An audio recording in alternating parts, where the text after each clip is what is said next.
नमस्कार विद्यार्थी मित्रों, कक्षा 12 विषय हिंदी। आज मैं आपको काव्य विभाग 4 में रघुवीर सहाय की रचना कैमरे में बंद अपाहिज की हम चर्चा करेंगे।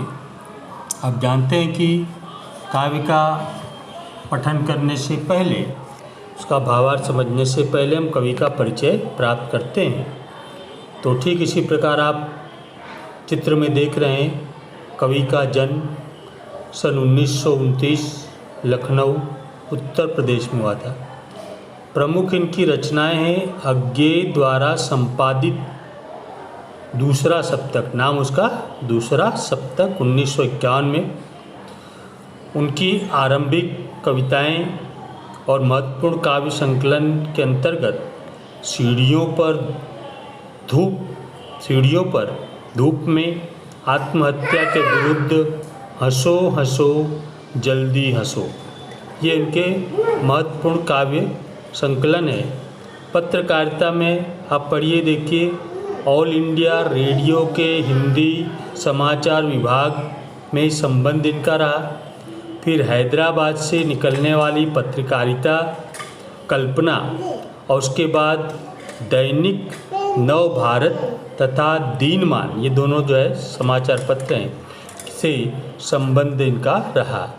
सम्मान इनको साहित्य अकादमी पुरस्कार से इनको सम्मान मिला।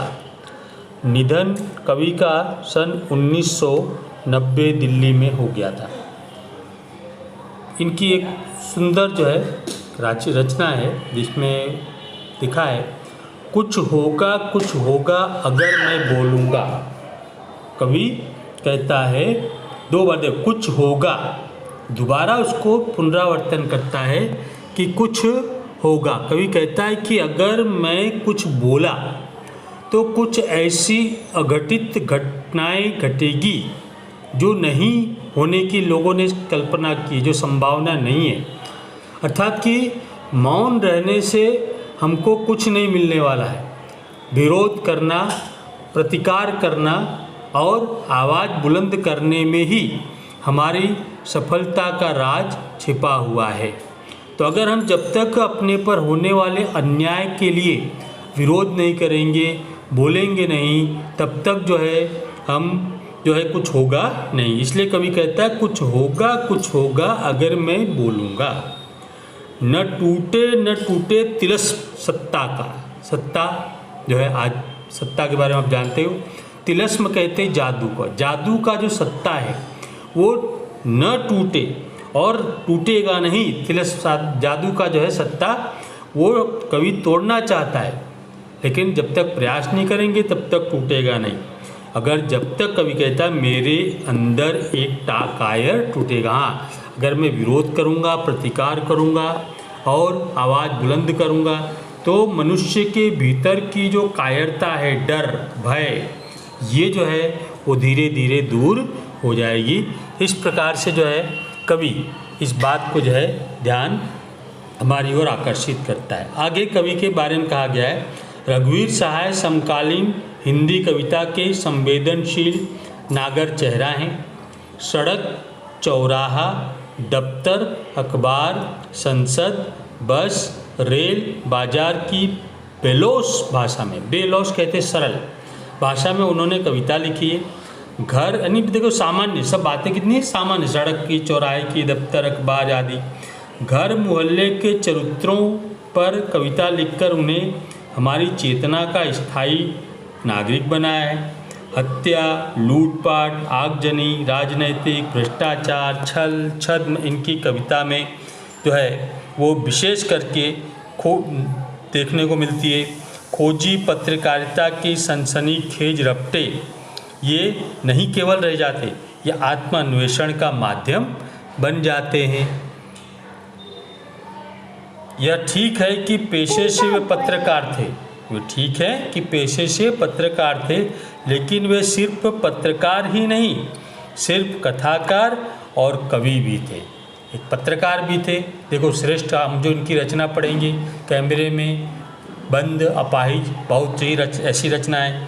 कविता को उन्होंने कहानी और एक नाटकीय वैभव दिया है। हम अगले पैराग्राफ में इनका परिचय कवि ने जो है इसका कविता का सारांश पढ़ने जा रहे हैं। अत्यंत साधारण और अनायास सी प्रतीत होने वाली शैली में, ये कविता जो अत्यंत साधारण है और अनायास प्रतीत होने वाली शैली में समाज की दारुण विडंबनाओं को पकड़ने की जो कला रघुवीर सहाय की कविताओं में मिलती है। दारुण कहते हैं भयंकर, दुखद, वो उसका प्रतिनिधि, उसका उदाहरण एक कविता है। यहाँ प्रस्तुत कविता कैमरे में बंद अपाहिज, आप लोग देख लेना ये किस काव्य संग्रह से लिया गया है, तो लोग भूल गए हैं। लोग भूल गए हैं दोनों जो है जोड़े के रूप में अपने को लिया जा सकता है। तो याद रखने का कैमरे में बंद किस काव्य संग्रह का जो है अंश है, और फिर कैमरे में बंद अपाहिज किस कवि ने लिखा है, ये आपको याद रखने का। संग्रह से ली गई है।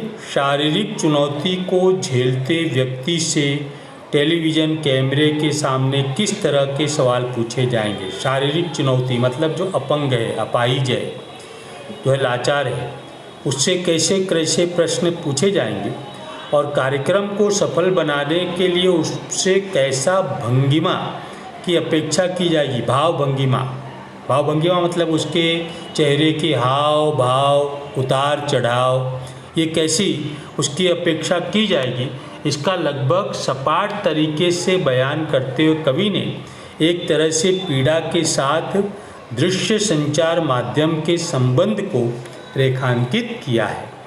दृश्य संचार माध्यम मतलब दूरदर्शन, जो दृश्य भी दिखाई देता है और सुनाई भी देता है, किया गया है। किसी भी पीड़ा को बहुत बड़े दर्शक वर्ग तक पहुंचाने वाले व्यक्ति को उस पीड़ा के प्रति स्वयं संवेदनशील हो जाने और दूसरों को संवेदनशील बनाने का दावेदार होना चाहिए। मान लो कि मैं किसी की पीड़ा को व्यक्त करता हूँ, तो सबसे पहले तो अपने को उसकी जो है पीड़ा से अपने स्वयं दुखी हैं, हम स्वयं जो उसके प्रति संवेदनशील हैं, तभी तो हम उसके प्रति जो है सही भाव जो है पेश नहीं कर पाएंगे।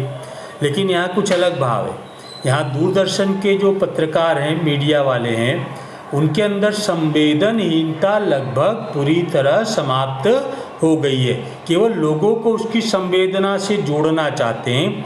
खुद जो है वो केवल अपनी दूरदर्शन की टीआरपी को बढ़ाने के लिए वो जो है वो इस प्रकार का जो है वो अपाहिज को ला करके हमारे सामने खड़ा करते हैं। आगे कवि कहता है, लेकिन विडंबना यह है कि आप जब पीड़ा को पर्दे पर उभारने का प्रयास करते हैं तब कारोबारी दबाव के तहत, कारोबारी दबाव ये उनका क्या है, एक व्यवसाय है, रोजी रोटी का साधन है। मीडिया जो टेलीविज़न दूरदर्शन ये उनका व्यापार धंधा है।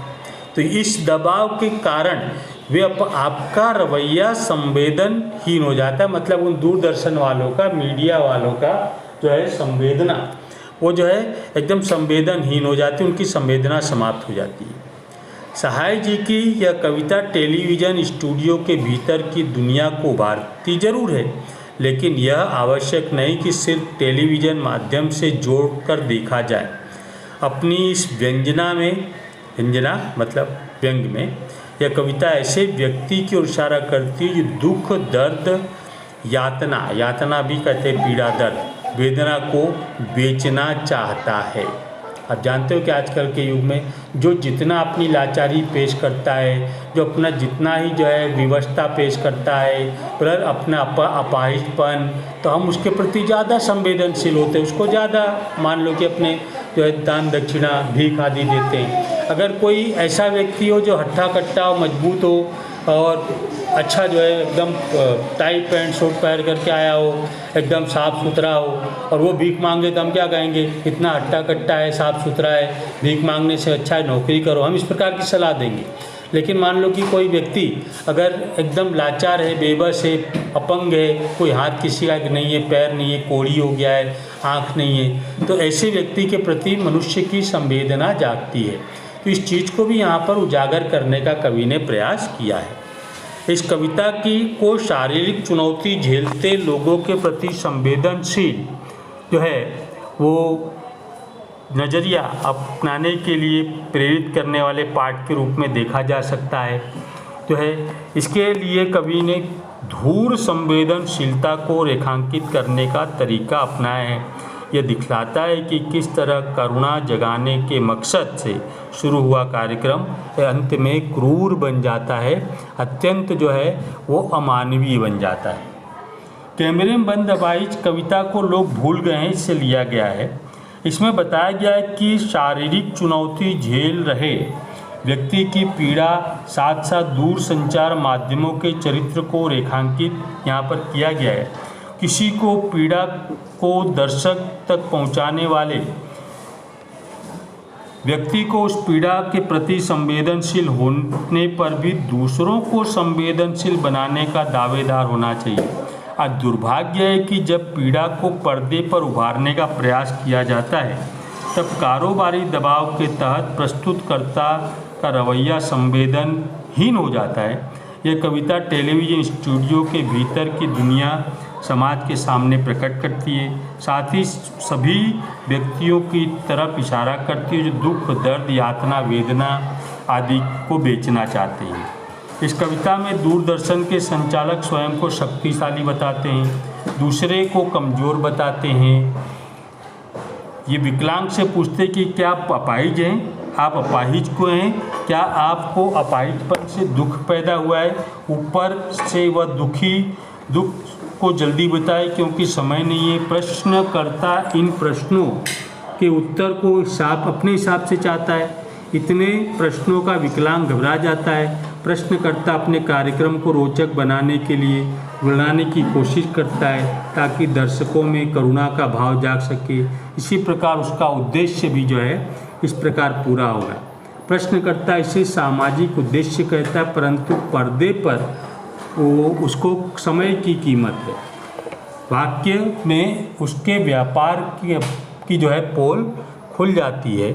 इस प्रकार से ये कविता जो है एक व्यंग प्रधान कवि ने जो है इसकी रचना की है। तो विद्यार्थी मित्रों, आज जो है मैंने इसका आपको परिचय समझाया है। इसका जो है आपको मैंने जो है कवि का परिचय में आपको जन्म से लेकर के और उनका निधन कब तक हुआ है उतना आपको अपनी नोटबुक में लिख लेना है। और इसका सारांश जो मैंने कहा वो आपको 1-2 बार सुन कर के ध्यान में रखना है। और फिर इसका काव्य का भावार्थ मैं अगले पीरियड में समझाऊंगा। तब तक के लिए आपको धन्यवाद।